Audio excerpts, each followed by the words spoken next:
हम लोगों ने कल की क्लास में देखा, भगवान कृष्ण अर्जुन से बोल रहे हैं कि यह पुरातन योग मैंने तेरे लिए कहा है।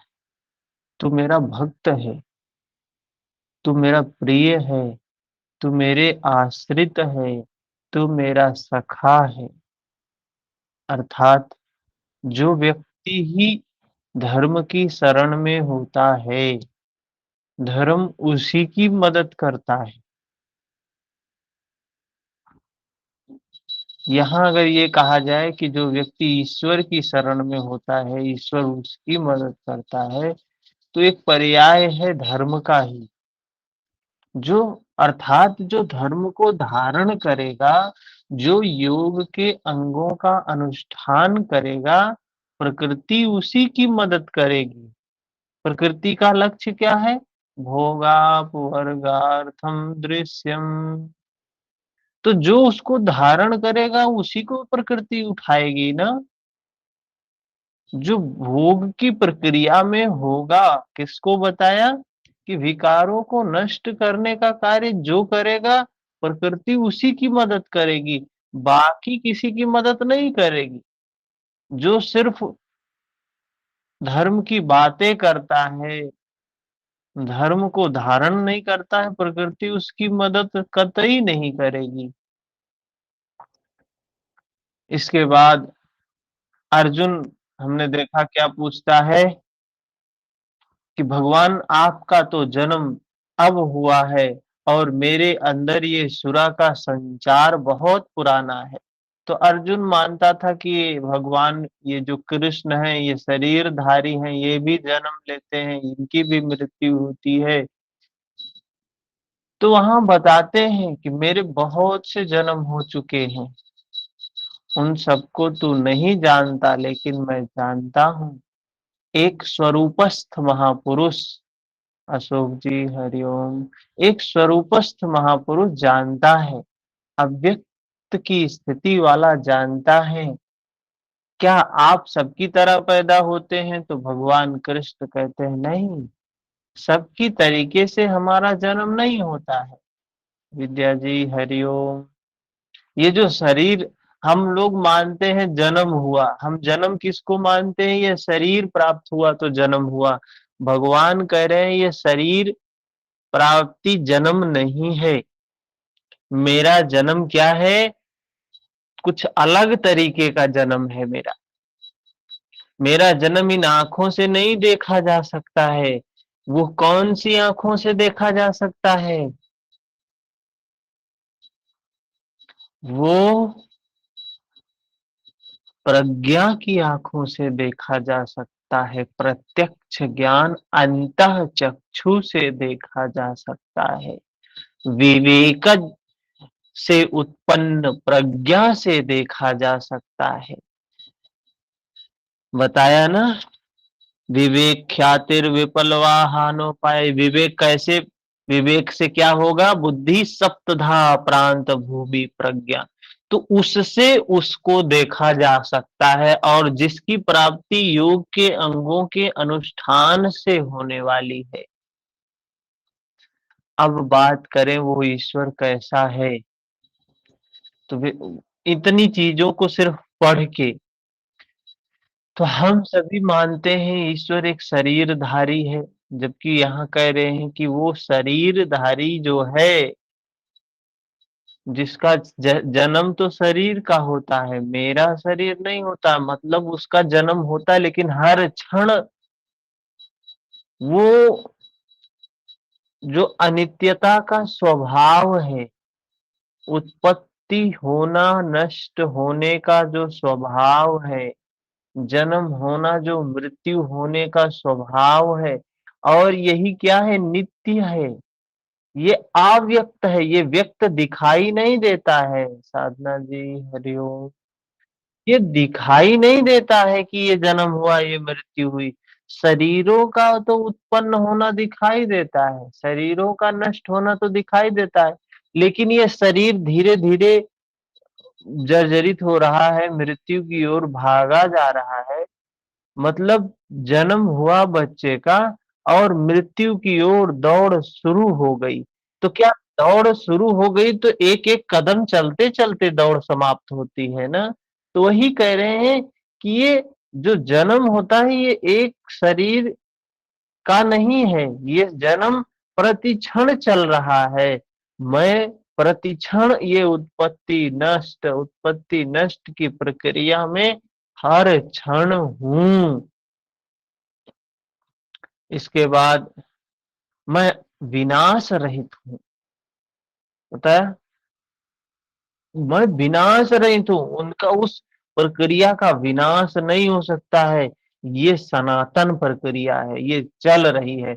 अर्थात ये प्रकृति की जो अनित्यता का स्वभाव है, कह सकते हैं कि ये सनातन है, आज से नहीं अनंत काल से चल रही है। समस्त प्राणियों के स्वर में संचारित होने पर भी अपनी प्रकृति को अधीन करके आत्म माया से प्रकट होता हूँ।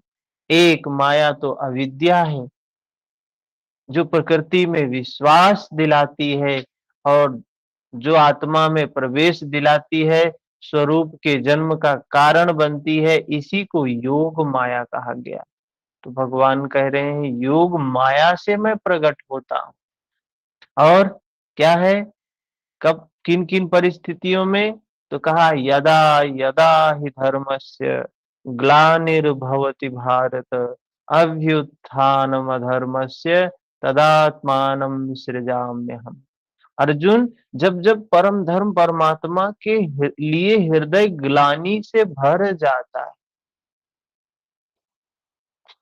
तो ऐसे-ऐसे जो श्लोक हैं, इनका हम गलत अर्थ निकाल लेते हैं। तमाम देखते होंगे ये सोशल मीडिया पर हमें किस-किस तरीके से व्याख्याएँ लोग करके डालते हैं और लोगों को भड़काने का, गुमराह करने का प्रयास करते हैं। क्या स्थिति है ये समाज की? कोई ग्रंथ में कोई एक विशेष शब्द आ गया है, उस शब्द को पकड़ लेंगे, देखो ये हमारे संप्रदाय के लिए कहा है, ये हमारे संप्रदाय को ऊँचा दिखाने के लिए कहा है, ये इन संप्रदाय को नीचा दिखाने के लिए कहा है। ये धर्म ग्रंथ है, यहाँ पे किसी को ऊँचा, किसी को नीचा दिखाने की बात नहीं की गई है। और जिससे संबंधित होगा वो बड़ा प्रसन्न होगा। देखो ऐसा कहा है गोस्वामी तुलसीदास जी ने, ऐसा कहा है कबीर दास जी ने, ऐसा कहा है कृष्ण ने, ऐसा कहा है इन्होंने।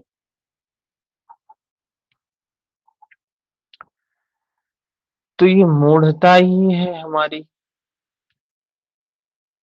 क्या कह रहे हैं भगवान कृष्ण? यदा यदा ही धर्मस्य, जब-जब परम धर्म परमात्मा के लिए ग्लानिर्भवति भारत, उस के लिए जब ग्लानि होने लगे, उसकी मन में उसके लिए राग हो, उसको प्राप्त करने के लिए अश्रुपात होने लगे,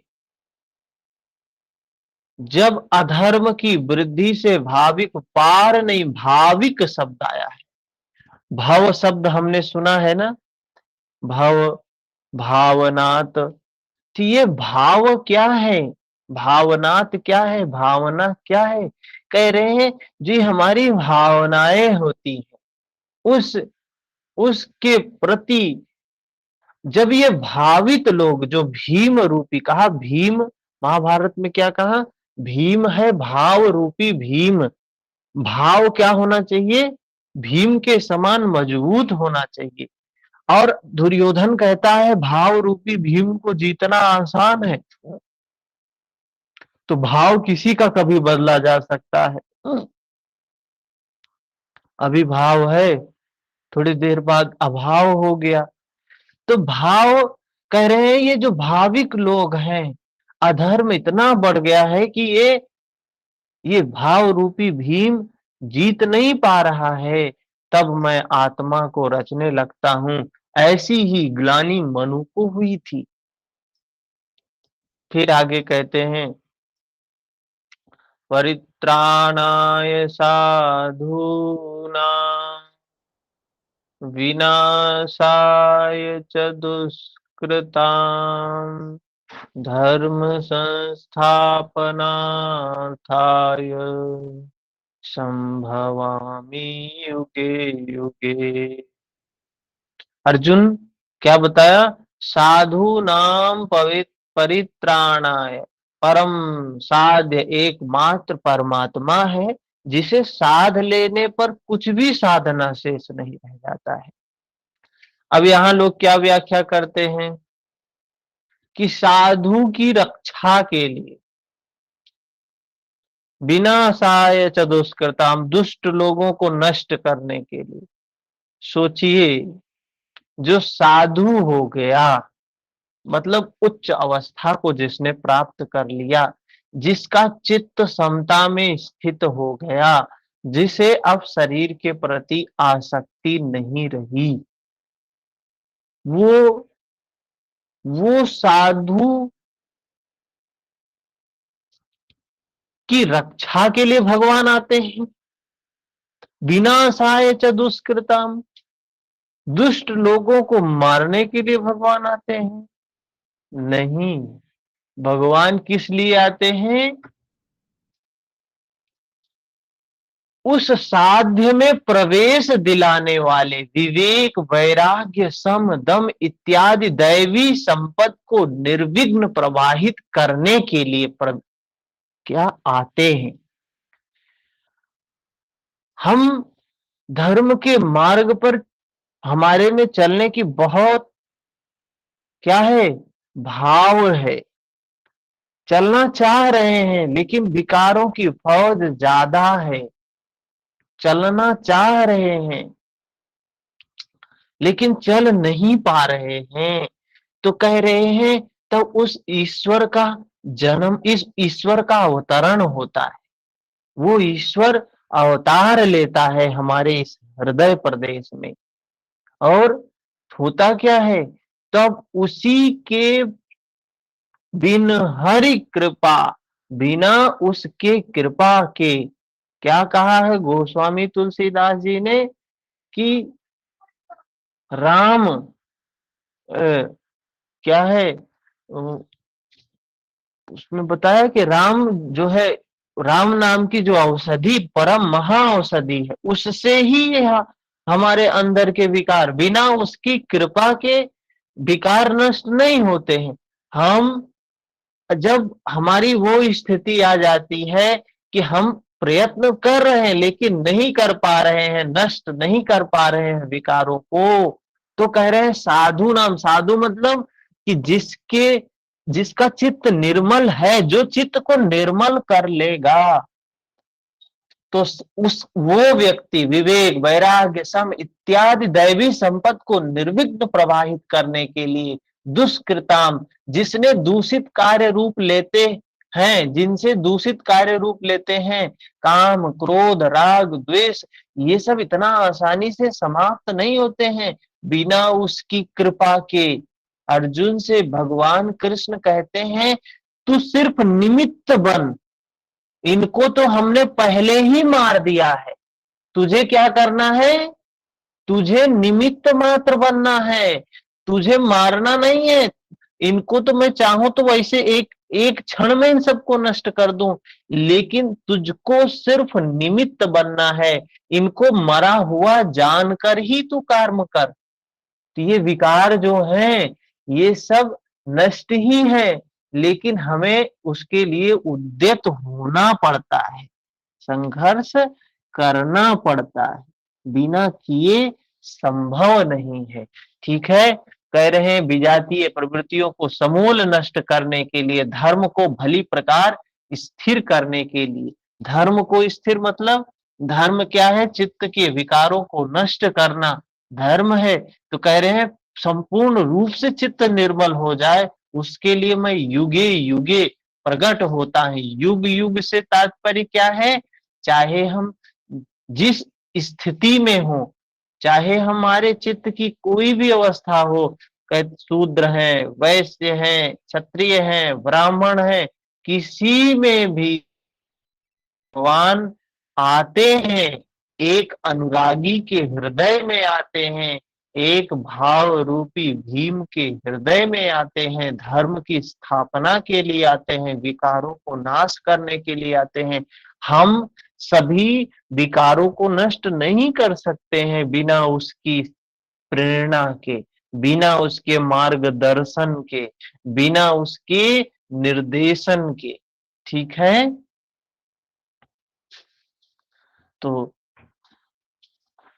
इसके बाद फिर आगे हम लोगों ने देखा 9 नंबर, जन्म कर्म च मे दिव्यमेवं यो वेत्ति तत्त्वतः त्यक्त्वा देहं पुनर्जन्म नैति मामेति सोऽर्जुन। अर्जुन, मेरा वह जन्म अर्थात ग्लानि के साथ स्वरूप की रचना तथा मेरा कर्म अर्थात दुष्कृतियों के कारणों का विनाश, साध्य वस्तु को दिलाने वाली क्षमताओं का निर्दोष संचार, धर्म की स्थिरता, यह कर्म और जन्म अर्थात अलौकिक है, लौकिक नहीं है। इन चर्म चक्षुओं से उसे देखा नहीं जा सकता है, मन बुद्धि से उसे मापा नहीं जा सकता है। जब इतना गूढ़ है तो उसे देखता कौन है? वो धर्म, वो ईश्वर का स्वरूप। कह रहे हैं जन्म कर्म च में दिव्य दिव्यम अव्यम अवम यो वेत्ति तत्वतः। उसको कौन देखता है? तत्व से, तत्वदर्शी देखता है। यो वेत्ति तत्वतः, केवल तत्वदर्शी ही मेरे इस जन्म और कर्म को देख पाता है। तो तत्वदर्शी मतलब जो सत्य देखने वाला होगा। महर्षि पतंजलि भी बताते हैं, वितर्क विचार आनंद स्मिता, संप्रज्ञात सम्यक प्रकार से जो देखने वाला होगा समता भाव से।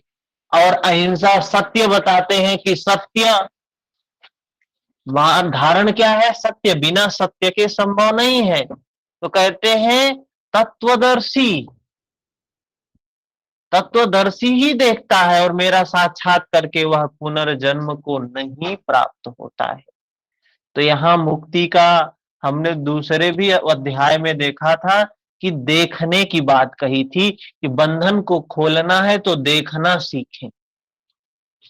हाँ, यहां भी कह रहे हैं कि देखने की बात कर रहे हैं कि वो तत्वदर्शी मेरे जन्म और कर्म को देखता है, मेरा साक्षात करके वह पुनः पुनर्जन्म को नहीं प्राप्त होता है।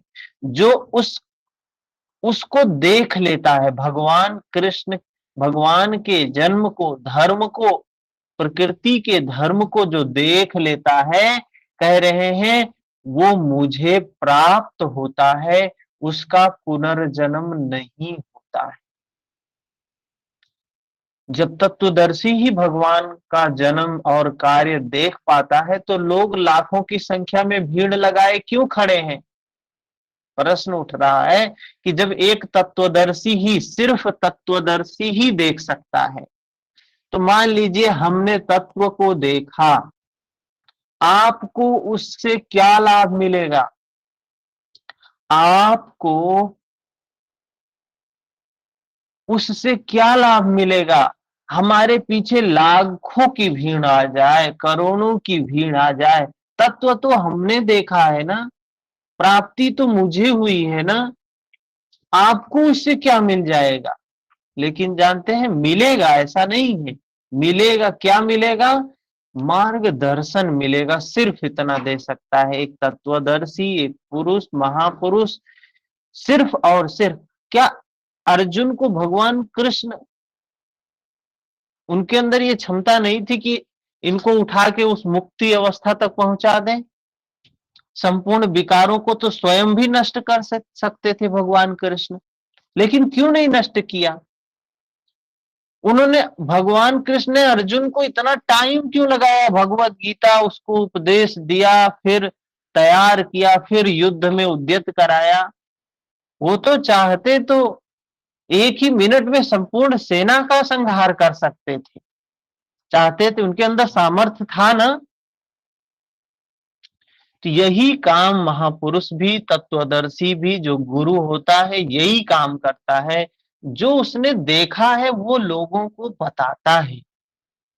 लेकिन लोग क्या करते हैं, चाहे रामचरितमानस हो, चाहे गीता हो, चाहे योग सूत्र हो, लोग क्या करते हैं, उसने तो बताया हमें कि हम इस मार्ग से जाकर उस अवस्था को प्राप्त कर सकते हैं।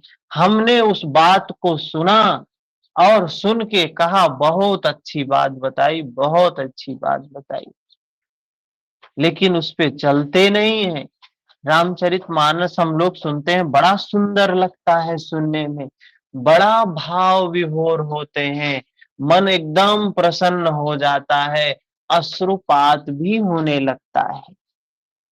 तो ये दवाएं हैं, ये क्या है, ये दवाएं हैं। लेकिन इन दवाओं से मुक्ति संभव नहीं है। आराम तो मिल जाएगा, लेकिन एकदम आराम नहीं मिलेगा। एकदम आराम लेने के लिए हमको उस पर चलना पड़ेगा, भगवान राम के पग चिन्हों पर चलना पड़ेगा।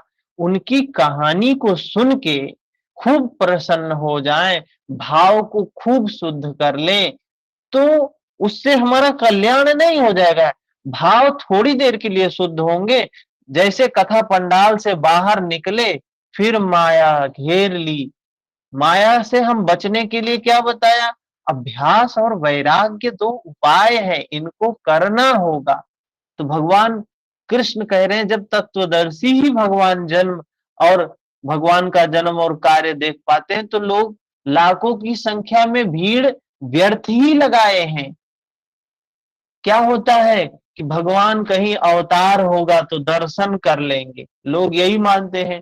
भगवान ने बताया है कि हम हर युग में आए हैं, तो कितने लोग इंतजार कर रहे हैं, कलयुग में भी आएंगे भगवान। चलो ठीक है, आएंगे। दूसरा, जब आएंगे तो उनका दर्शन कर लेंगे तो हम सब मुक्त हो जाएंगे। हम्म।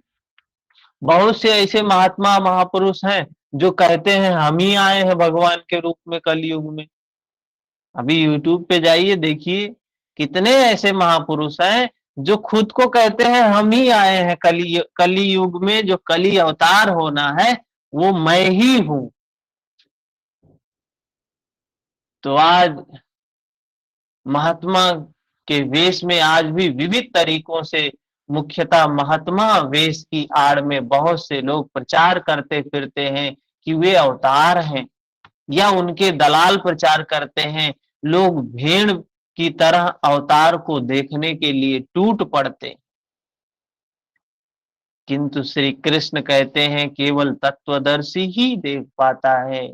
अब तत्वदर्शी किसे कहते हैं, तत्वदर्शी कौन है, इसके बारे में भी बताया। कहाँ बताया, दूसरे अध्याय में।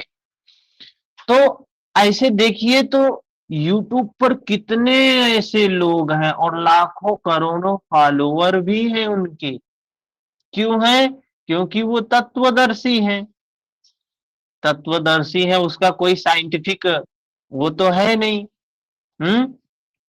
कोई तत्वदर्शी महापुरुष हो, उसके लिए कोई साइंटिफिक टेस्ट तो कराया नहीं जा सकता है कि ये तत्वदर्शी है।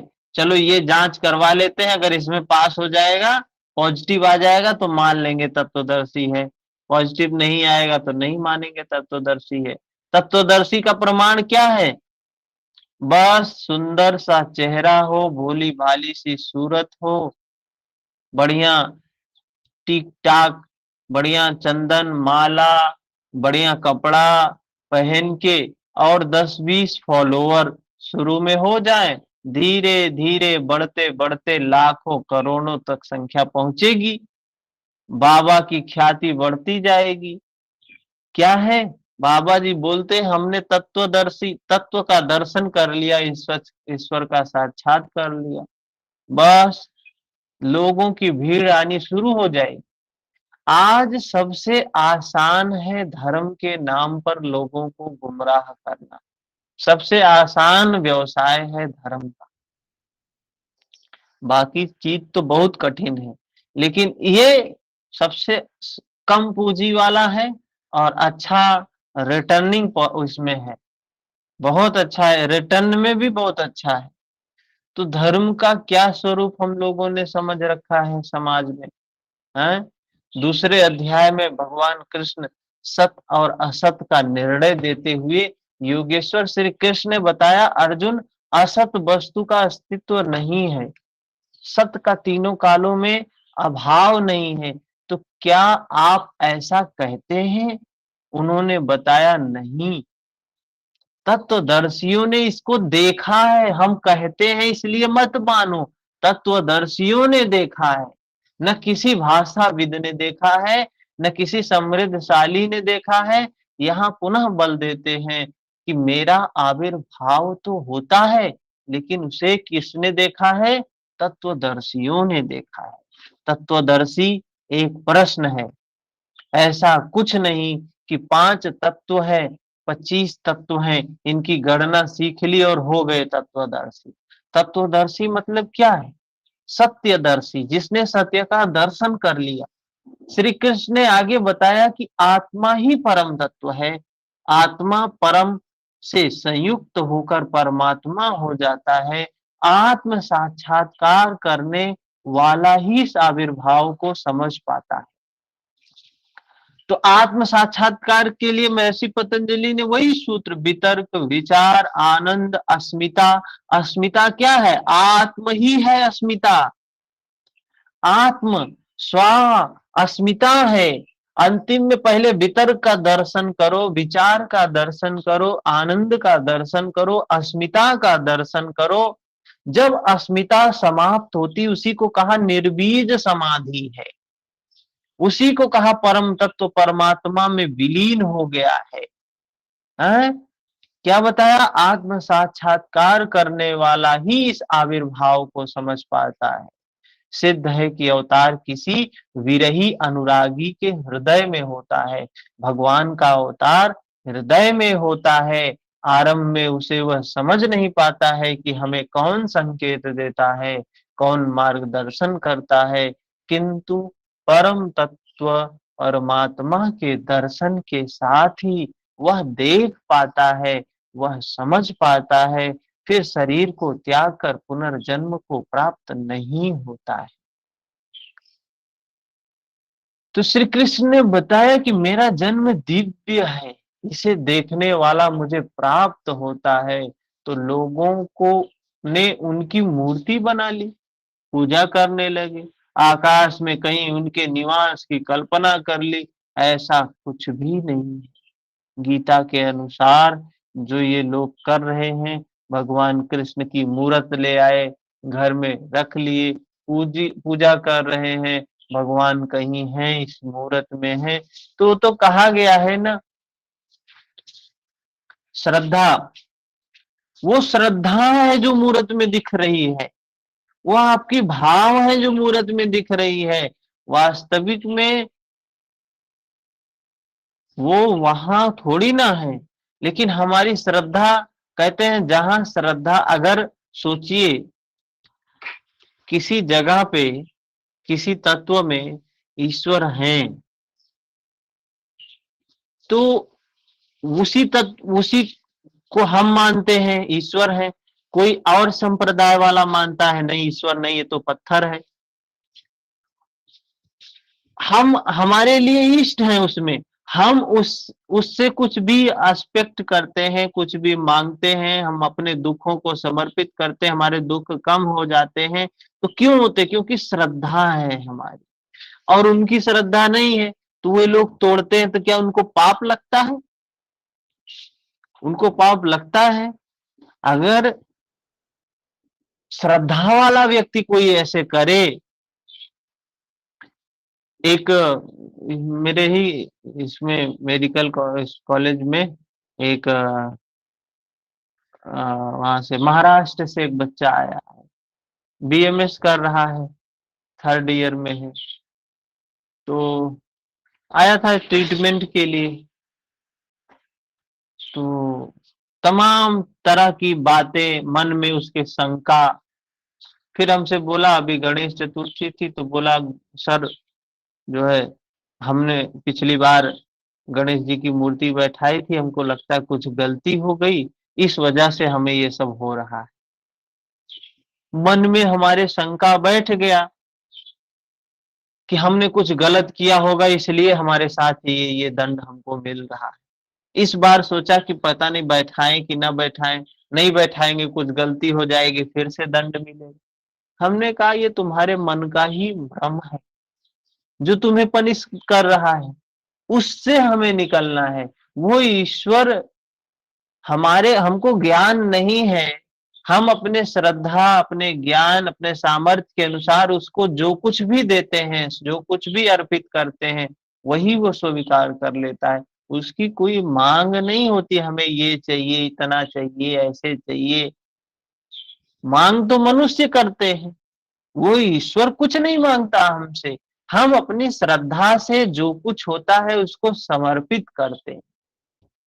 तो भगवान कृष्ण कहते हैं मेरा जन्म दिव्य है, इसे देखने वाला मुझे प्राप्त होता है, और लोग उसकी मूर्ति बना लेते हैं, पूजा करने लगते हैं, आकाश में कहीं है ऐसी कल्पना करते हैं।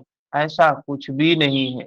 उन महापुरुष का आशय केवल इतना है कि यदि आप निर्धारित कर्म करेंगे तो पाएंगे कि आप भी दिव्य हैं।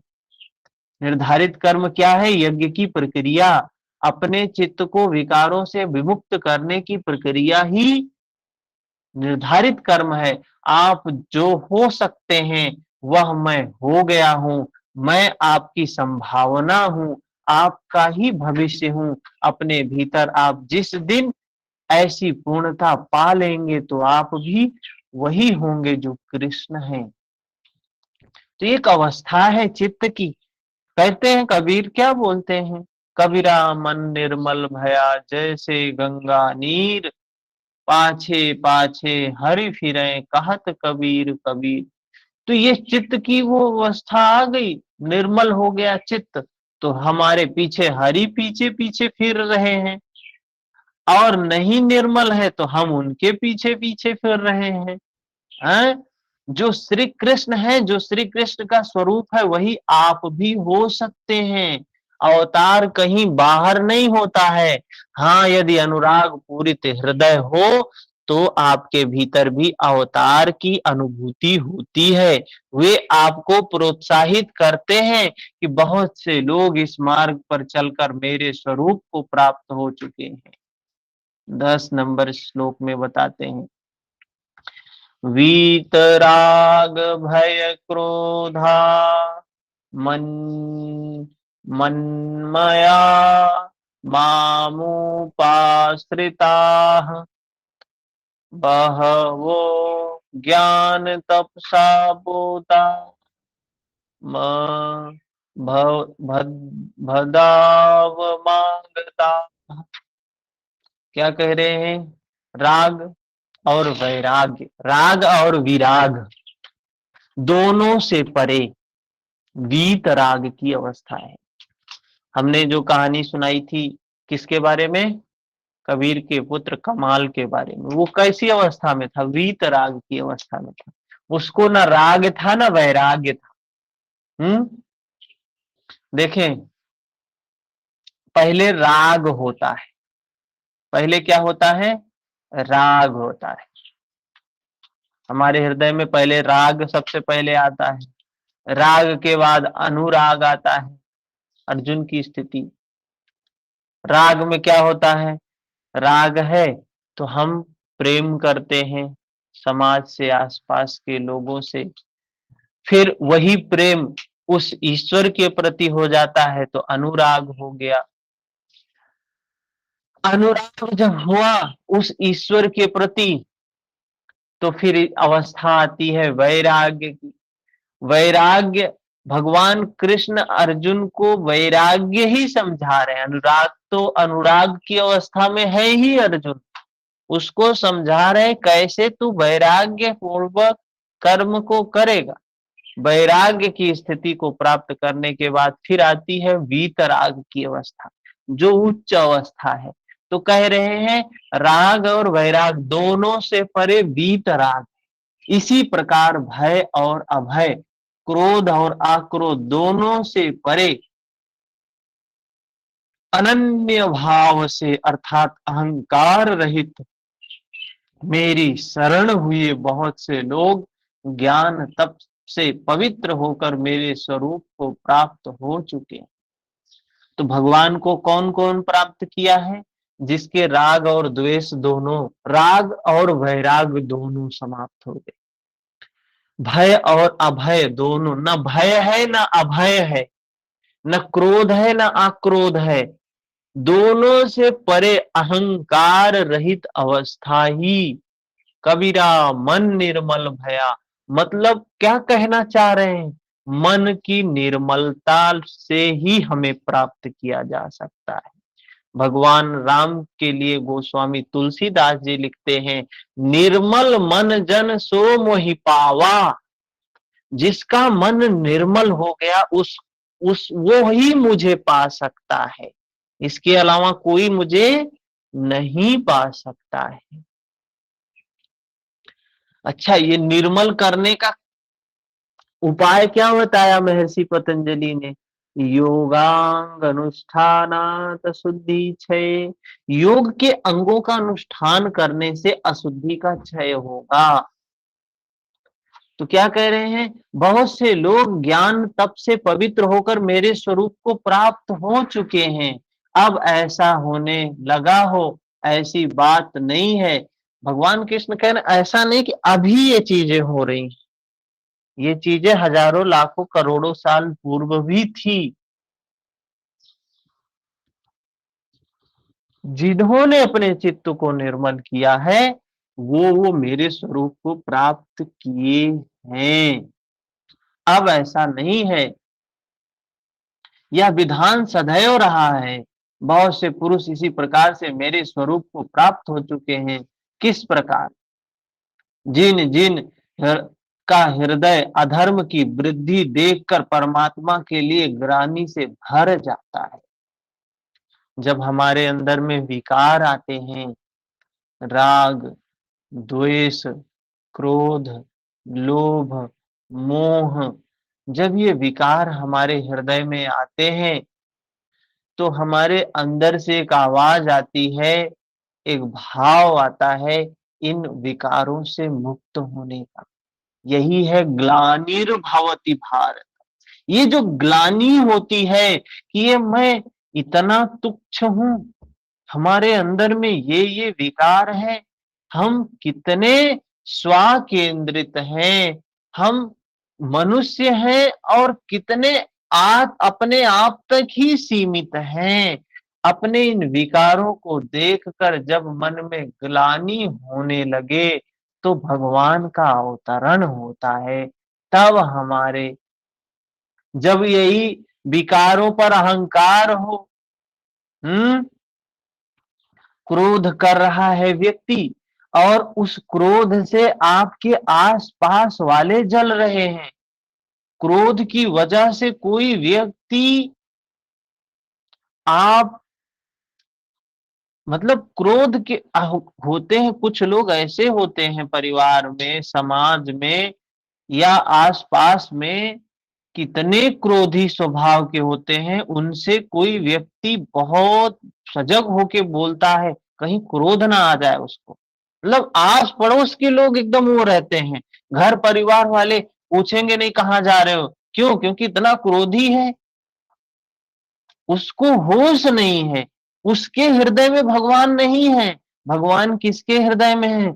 जिसको पता चल जाए अरे हमारे अंदर में ये इतना बड़ा क्रोध है, रूपी विकार है, इससे हमें छुटकारा पाना है।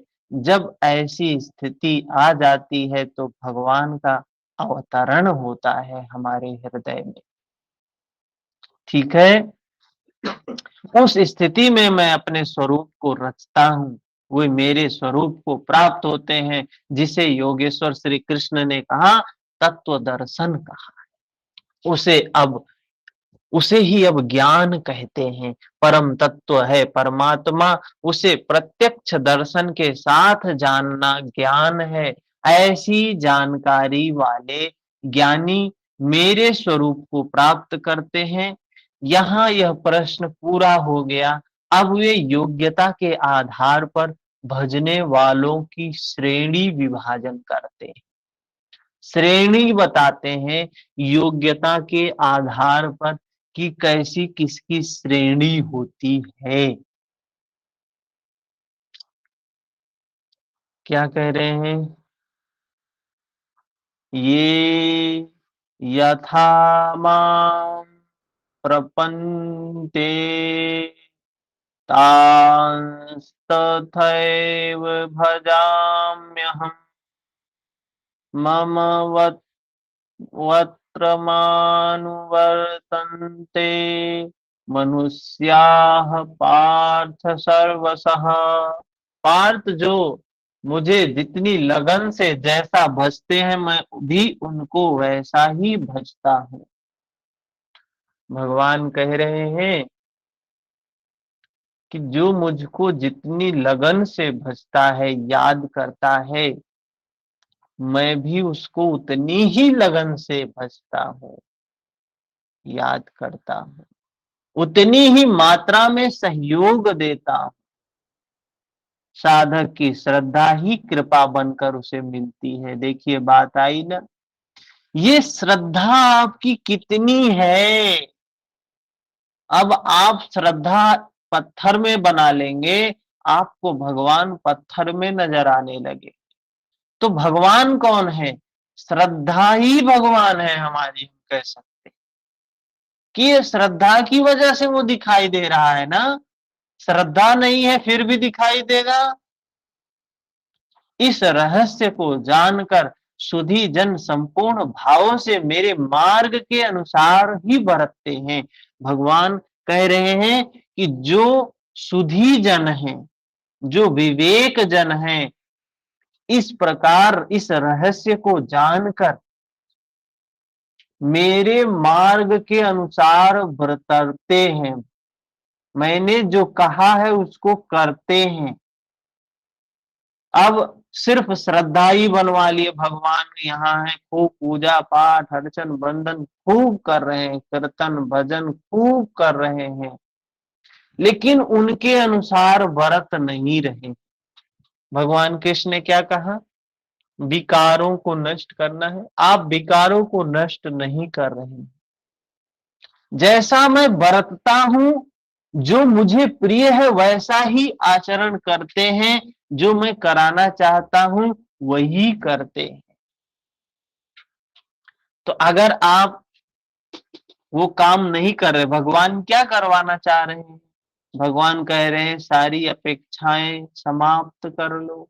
अनपेक्षा शुचि दक्षा, चित्त को निर्मल करने के काम में दक्ष हो जाओ, उदासीन समता में स्थित हो जाओ, सर्वारंभ परित्यागी, सारे आरंभ को छोड़ दो। कोई आरंभ, चित्त की धारा पे न राग आरंभ करते हो न द्वेष आरंभ करते हो। यो मद भक्ता समय प्रिय, भगवान किस गया ऐसा भगत मुझे प्रिय है, लेकिन हम तो करते नहीं भाई। हम तो नहीं करते। हम भगवान राम को मानते हैं, कृष्ण को मानते हैं, बुद्ध को मानते हैं, महावीर को मानते हैं, कबीर को मानते हैं, ऐसे न जाने कितने महापुरुषों को मानते हैं, लेकिन उनके अनुसार हम बताए मार्ग पर नहीं चलते। उनको मानते हैं, ठीक है, यहीं तक हमारा उनका संबंध है। वो हमारे इष्ट हैं, हमारे भगवान हैं, उनका सम्मान करते हैं, उनके लिए थोड़ा सुबह शाम नहा के टाइम भी निकाल लेते हैं। लेकिन इतना टाइम कहाँ कि वो जैसे जैसे बताए हैं वैसे वैसे हम चले, तो लाभ भी नहीं मिलेगा। भगवान कैसे भजते हैं? वे रथी बनकर खड़े हो जाते हैं, साथ चलने लगते हैं। यही उनकी भजना है, उनका भजना है। दूषित जिसने पैदा होते हैं, क्या दूषित जिनसे पैदा होते हैं उनका विनाश करने के लिए खड़े हो जाते हैं।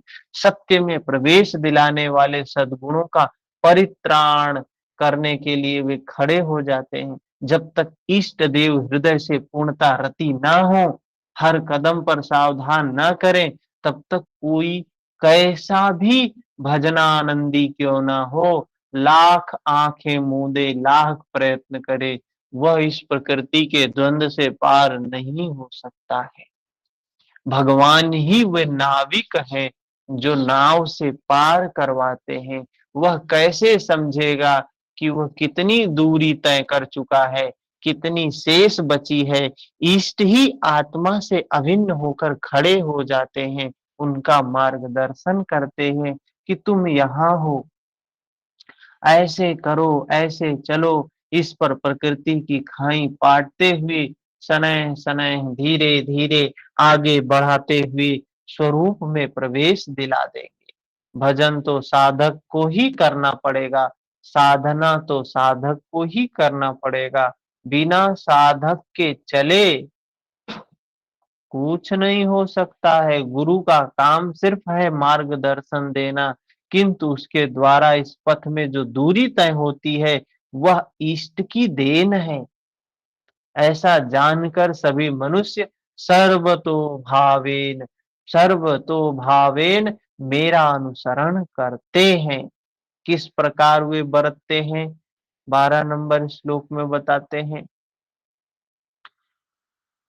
कांगछन्तः कर्मणा कर्मणा सिद्धिं यजन्त इह देवताः, क्षिप्रं हि मनुषे लोके सिद्धिर्भवति कर्मजा। वे पुरुष इस शरीर में कर्मों की सिद्धि चाहते हुए देवताओं को पूजते हैं। कितनी महत्वपूर्ण बात बता रहे हैं भगवान। वे शरीर, इसी शरीर में कर्मों की सिद्धि चाहते हुए देवताओं को पूजते। तो हम लोग क्या करते हैं, इसी शरीर में चाहते हैं कि ये सिद्धि प्राप्त हो जाए, ये सिद्धि प्राप्त हो जाए, ये तमाम प्रकार के देवताओं को पूजते हैं। कौन सा कर्म करते हैं? श्री कृष्ण ने कहा, अर्जुन तू नियत कर्म कर। अर्जुन को क्या कहते हैं भगवान कृष्ण? अर्जुन तू नियत कर्म कर। नियत कर्म क्या है? यज्ञ की प्रक्रिया ही नियत कर्म है। यज्ञ क्या है? साधना की विधि विशेष, जिसमें श्वास का प्रश्वास में, प्रश्वास का श्वास में हवन। इंद्रियों के बहिर्मुखी प्रवाह को क्या करना है? संयमाग्नि में हवन किया जाता है। अर्थात इंद्रियों के बहिर्मुखी प्रवाह को, मतलब क्या है? ये जो विकार है इनको ही हवन करना है, जिसका परिणाम है परमात्मा। इससे प्राप्ति क्या होगी? परमात्मा की प्राप्ति होगी।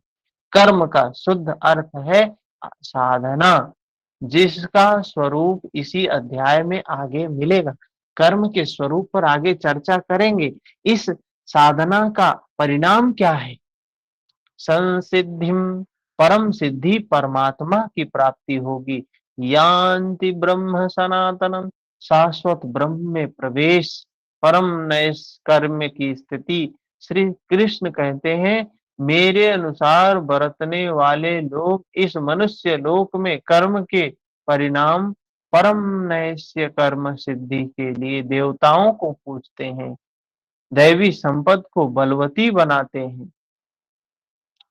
तीसरे अध्याय में उन्होंने बताया कि इस यज्ञ द्वारा तुम देवताओं की वृद्धि करो, दैवी संपद को बलवती बनाओ। ज्यों ज्यों हृदय देश में दैवी संपद की उन्नति होगी, त्यों त्यों तुम्हारी उन्नति होती जाएगी।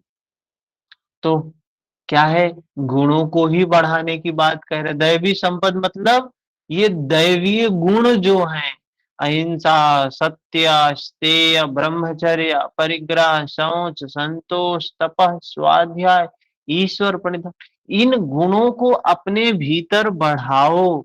ज्यों ज्यों तुम्हारी उन्नति होती जाएगी, जब गुण बढ़ते जाएंगे तो आपकी उन्नति होती जाएगी। इस प्रकार परस्पर उन्नति करते हुए परम श्रेय को प्राप्त हो जाओ। अंत तक उन्नति करते जाने की यह अंतः क्रिया है। इसी पर बल देते हुए श्री कृष्ण कहते हैं, मेरे अनुकूल बरतने वाले लोग इस मनुष्य शरीर में कर्मों की सिद्धि चाहते हुए दैवी संपद को बलवती बनाते हैं। क्या कह रहे हैं? मेरे अनुकूल बरतने वाले लोग, मतलब जो मैं कह रहा हूं, जैसा कह रहा हूं वैसा करने वाले लोग इस मनुष्य शरीर में कर्मों की सिद्धि चाहते हुए दैवी संपद को बलवती बनाते हैं, दैवी संपद को बढ़ाते हैं, जिससे वह नए से कर्म सिद्धि शीघ्र होती, मतलब वह कैवल्य अवस्था शीघ्र ही प्राप्त होती है। वह असफल नहीं होते हैं, सफल ही होते हैं। शीघ्र का तात्पर्य, क्या कर्म में प्रवृत्त होते ही तत्क्षण यह परम सिद्धि मिल जाती है? तो श्री कृष्ण कहते हैं नहीं, इस सोपान पर क्रमशः चढ़ने का विधान है। कोई छलांग लगाकर भावातीत ध्यान जैसा चमत्कार नहीं होता है। इस पर क्या कहते हैं? उसके लिए बताया है, चातुर्वर्ण्यम मया सृष्टम गुण कर्म विभाग सह तस्य कर्तारमपि माम विद्वे कर्तारमव्ययम्। अर्जुन, चातुर्वर्ण्यम माया सृष्टम, चार वर्णों की रचना मैंने की। तो क्या मनुष्यों को चार भागों में बांटा है? नहीं। गुण कर्म विभाग सह, गुणों के माध्यम से कर्म को चार भागों में बांटा है। प्रकृति गुण गुणमयी है और गुणों के अधीन हम सभी हैं। तो गुण एक पैमाना है, मापदंड है। तामसी गुण होगा तो आलस्य, निद्रा, प्रमाद, कर्म में न प्रवृत्त होने का स्वभाव, जानते हुए भी अकर्तव्य से निवृत्ति न हो पाने की व्यवस्था रहेगी। ऐसी अवस्था में साधक आरंभ कैसे करे? तो क्या बताया, 2 घंटे आप आराधना में बैठते हैं, इस कर्म के लिए प्रयत्नशील होना चाहते हैं, किंतु 10 मिनट भी आप अपने पक्ष में नहीं पाते हैं। होता क्या है, अभी जैसे हम लोगों की अवस्था है, अभी आप साधना के नाम पे, ध्यान के नाम पे बैठेंगे तो देखेंगे कि 10 मिनट भी कुछ नहीं होता है। बस 1 घंटे बैठे रहे, आंख बंद करके बैठे, कुछ हो नहीं रहा है, कुछ नहीं हो रहा है, मन तो इधर उधर भाग रहा है। शरीर अवश्य बैठा है, लेकिन जिस मन को बैठाना चाहिए वह हवा से बातें कर रहा है, कुतर्कों के वितर्कों के जाल बुन रहा है, तरंग पर तरंग छाई हुई है। आप बैठे क्यों हैं? समय क्यों नष्ट करते हैं? उस समय केवल क्या होता है, परिचर्यात्मकम कर्म शूद्रस्यापि स्वभावजम। जो महापुरुष अव्यक्त की स्थिति वाले हैं, अविनाशी तत्व में स्थित हैं, उनकी तथा इस पथ पर अग्रसर अपने उस उन्नत लोगों की सेवा में लग जाओ। इससे दूषित संस्कार समन होते जाएंगे, साधना में प्रवेश दिलाने वाले संस्कार सबल होते जाएंगे। तो क्या बताया, अब जो शूद्र श्रेणी का साधक है, मतलब जिसके जिसका चित्त बहिर्मुखी बहिर्मुखी बहिर्मुखी है। अब सारे लोग, मनुष्य का लक्ष्य क्या है? मुक्ति प्राप्त करना, अपने विकारों को नष्ट करना, ये मनुष्य का लक्ष्य है। लेकिन जो शूद्र श्रेणी का साधक है, जिसका चित्त बहिर्मुखी है, चंचल है, वो कैसे साधना करेगा? वो तो एक 10 मिनट बैठ भी नहीं सकता है, ध्यान कैसे करेगा? तो उसके लिए बताया कि वह क्या है, उसको बताया कि उसे क्या करना चाहिए, सेवा करनी चाहिए। जब वो महापुरुष जिसने चित्त को निर्मल, सेवा किसकी करना है? किसी राक्षस की सेवा करना है? विकारों से ग्रसित व्यक्ति की, जो लोभ क्रोध मोह में डूबा हो, उसकी सेवा करना है? तो सेवा महापुरुषों की करना है, जिन्होंने प्राप्ति कर ली है, तत्वदर्शियों की करना है। उनके सानिध्य में रहेगा, उनके नजदीक रहेगा, तो क्या होगा, धीरे धीरे उसके अंदर भी सद्गुणों का प्रादुर्भाव होने लगेगा, संस्कार सबल होते जाएंगे, क्रमशः तामसी गुण न्यून होने पर राजसी गुणों की प्रधानता, सात्विक गुणों के स्वल्प संचार के साथ साधक की क्षमता वैश्य श्रेणी की हो जाती है। उस समय वही साधक इंद्रिय संयम, आत्मिक संपत्ति का संग्रह स्वभावतः करने लगेगा। कर्म करते करते उसी साधक में सात्विक गुणों का बाहुल्य हो जाएगा, राजसिक गुण कम रह जाएंगे, तामसिक गुण शांत रह जाएंगे। उस समय वही साधक क्षत्रिय श्रेणी का साधक, शौर्य अंदर में है, कर्म में प्रवृत्त रहने की क्षमता है उसके अंदर में, पीछे ना हटने का स्वभाव है, सब भावों पर स्वामी भाव, प्रकृति के तीनों गुणों को काटने की क्षमता उसके स्वभाव में ढल जाएगी। वही कर्म और सूक्ष्म होने पर, मात्र सात्विक गुण कार्यरत रह जाने पर मन का समन, इंद्रियों का दमन, एकाग्रता, सरलता, ध्यान, समाधि, ईश्वरीय निर्देश, आस्तिकता इत्यादि ब्रह्म में प्रवेश दिलाने वाली, अर्थात कौन सी अवस्था बताई? चित्त की क्षिप्त मूढ़ विक्षिप्त एकाग्र निरुद्ध अवस्था प्राप्त हो जाती है। उसी को कह रहे हैं ब्रह्म में प्रवेश दिलाने वाली स्वाभाविक क्षमता के साथ वही साधक ब्राह्मण श्रेणी का साधक हो गया। जिसका चित्त निरुद्ध अवस्था को प्राप्त कर लिया वो ब्राह्मण है। जिसके चित्त में सात्विक गुण है वही क्षत्रिय है। जिसके गुण में रजोगुण है, थोड़ा सा सत्व गुण है, वही क्या है? वैश्य है। जिसके चित्त में तमो गुण है वही शूद्र है। यह ब्राह्मण श्रेणी के कर्म की निम्नतम सीमा है। जब वही साधक ब्रह्म में स्थित हो जाता है, उस अंतिम सीमा में वह स्वयं में न ब्राह्मण रहता है, न क्षत्रिय रहता है, न वैश्य रहता है, न शूद्र रहता है, किंतु दूसरों के मार्गदर्शन हेतु वही ब्राह्मण है। उसमें उसके गुणों में ब्राह्मण क्या है? कह रहे हैं वो ब्राह्मण जो हो गया, जो ब्रह्म को जान लिया, जो ब्रह्म में लीन हो गया, वो वास्तव में वो तो गुणहीन हो गया। वो क्या हो गया? गुणहीन हो गया। और लेकिन समाज के लिए क्या है? ब्राह्मण है। गोस्वामी तुलसीदास जी ने बहुत सुंदर बात लिखी है। कल हमने देखा एक किसी ब्राह्मण लड़के ने फेसबुक पे पोस्ट किया था। इतना मतलब उल्टा सीधा लोगों का वो है, मानसिकता है लिखने का। क्या किया था? एक मिनट मैंने लिखा है। तो होता है ना, जैसे कि कोई ब्राह्मण शब्द लिखा है तो लोगों को लगता है अरे कितना ये है। गोस्वामी तुलसीदास जी ने एक शब्द लिखा है, पूजे ही विप्र सकल गुणहीना।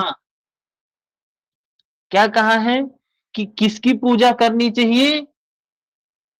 कि ब्राह्मण की पूजा करनी चाहिए। और वो ब्राह्मण कौन सा? जो गुणहीन हो। तो यहां गुणहीन मतलब क्या है? जो इन चारों अवस्थाओं से जो परे हो गया वो गुणहीन ब्राह्मण, मतलब वो तीनों गुणों से परे हो गया, वो गुणहीन है। अब ये जो ब्राह्मण जाति वाले लोग हैं ये क्या समझ लिए इसको?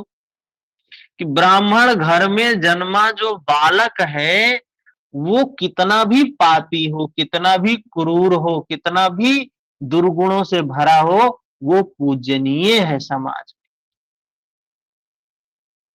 शूद्र न पूजहूं वेद प्रवीणा। गोस्वामी तुलसीदास जी लिख रहे हैं, शूद्र न पूजहूं वेद प्रवीण है। शूद्र से तात्पर्य क्या है? जिसके चित्त में विकार ही विकार भरे हैं, जिसका चित्त बहिर्मुखी ही बहिर्मुखी है, वो कितना भी वेदों का विद्वान हो, कितना भी प्रवचन करता हो, उसकी पूजा नहीं करनी चाहिए। चाहे वो पंडित घर में जन्मा हो, चाहे क्षत्रिय में, चाहे ब्राह्मण वैश्य में, चाहे शूद्र में। इसकी व्याख्या तो ये की गई है, लेकिन समाज के लोग इसकी व्याख्या क्या करके घूम रहे हैं? ऐसे बहुत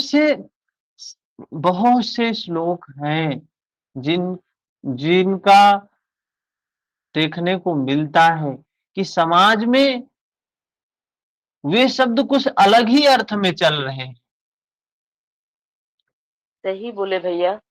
जैसे एक तुलसीदास जी का श्लोक है, हुँ, ढोल गंवार शूद्र पशु नारी सब हुँ, ही ताड़न के अधिकारी। हुँ, कितना हुँ, गलत व्याख्या लोग समाज में करते हैं हुँ, कि हुँ, ताड़न माने सिर्फ उसको कष्ट देना, लेकिन हुँ, ताड़न का मान मतलब होता है देखना। ताड़ो हुँ। बोलते हैं ना, हम लोग आम भाषा में बोलते हैं उसको का ताड़ो, मतलब बताया देखो। वहाँ कि था तो उसको कि देखो, उसको देखभाल करो, हाँ, देखभाल करो, उसका विशेष उस पर ध्यान दो। लेकिन समाज में ये सनातन विरोधी लोग जो है, इसको कितना गलत ढंग वो से सनातन के प्रेजेंट नाम किए हैं भावना कि देखिए जैसे है ढोल है, तो ढोल को हुँ, अगर आप उसको अच्छे से देखभाल नहीं करेंगे तो वो फट जाएगा। हाँ, शूद्र हम है बहुत जिसको सही क्या अज्ञानी है। बता रहे हैं, बहुत सुंदर वो बताया आपने। देखें, ताड़ने से तात्पर्य क्या है? ताड़ने से तात्पर्य है समझने से। जी, जैसे ढोल, अभी हम यहाँ पे हमारे क्लास में अभी 5-7 लोग हैं। हुँ?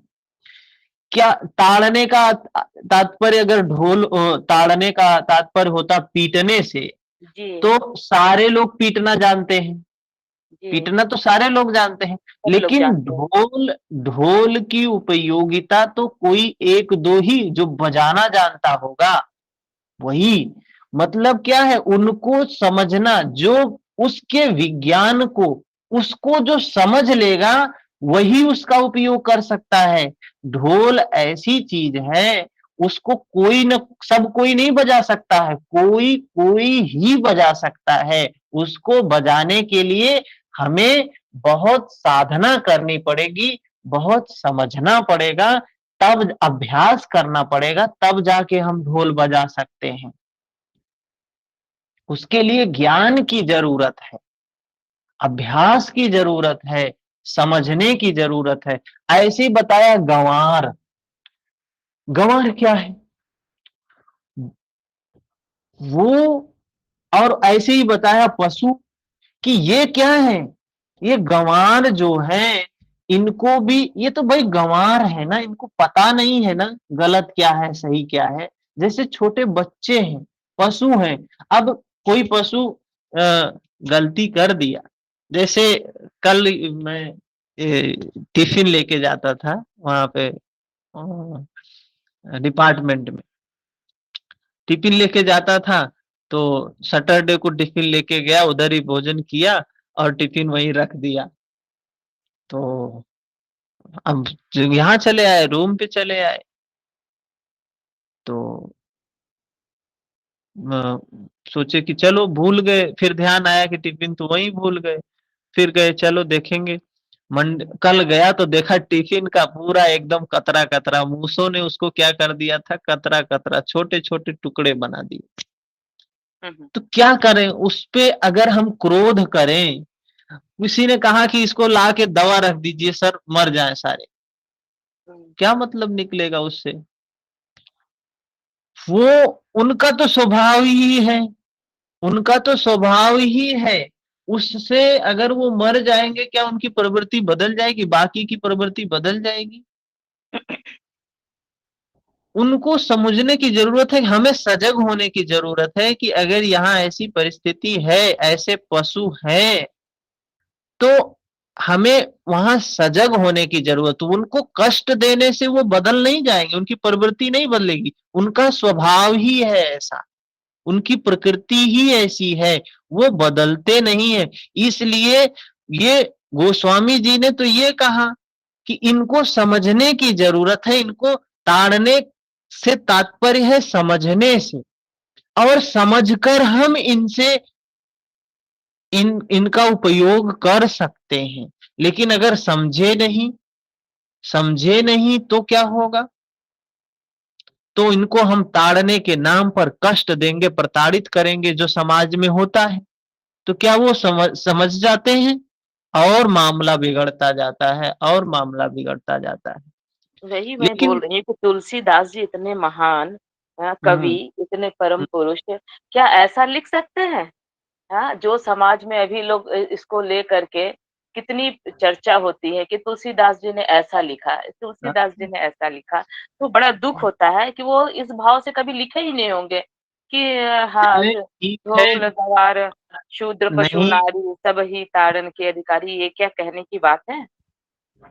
वो नहीं समझ रहे हैं, उनके आगे अहंकार है, ठीक है ना? सबसे बड़ी चीज़ है उनके आगे ईगो है, उनके सामने। और वही बात जब हम कोई चीज़ कहना चाहते हैं, हमारे अंदर में जो कुछ स्वभाव होता है और कोई ग्रंथ में रेफरेंस मिल जाता है तो हम बहुत प्रसन्न होते हैं। देखो तुलसीदास जी ने कितनी बढ़िया बात लिखी। बहुत गर्व से बोलते हैं, देखो तुलसीदास जी ने कितनी बढ़िया बात लिखी है कि ये सब जो है ताड़ना के अधिकारी हैं, इनको ताड़ोगे, इनको कष्ट दोगे तो ये सब सही रहेंगे। सही रहेंगे। समझ बस यही है, वो लोग करुणा के पात्र हैं, दया के पात्र हैं, उनको होश नहीं है, बेहोशी में ये चीजें सोच रहे हैं, ठीक है ना? तो हमें क्या करना है? योग के यही है, योग का सही स्वरूप हमें समाज के सामने लाना है। योग गीता में, रामचरितमानस में, योग सूत्र में तो शुद्ध रूप में लिखा गया है ना। तो उसको जब सही समाज में सही रूप में सामने लाएंगे तो उन्हें बात समझ में आएगी कि हमें जीवन को, समाज को कैसे जीना है, हम कैसे जी रहे हैं, हम चीजों को क्या समझ रहे हैं, वास्तविक में चीजें क्या हैं। ये योग ही समाज को बदल सकता है। समाज में कितना भी विकास हो जाए, अगर योग गायब है समाज से तो समझिए समाज ऐसे ही व्याकुल रहेगा, व्याकुल करेगा एक दूसरे को। इसलिए धर्म की बातें भी सुननी जरूरी है। धर्म की बातें जब सुनेंगे तो फिर उनको धारण भी करेंगे। हैं? ठीक है ना? तो यही समाप्त करते हैं, 7 मिनट ज्यादा हो गया है।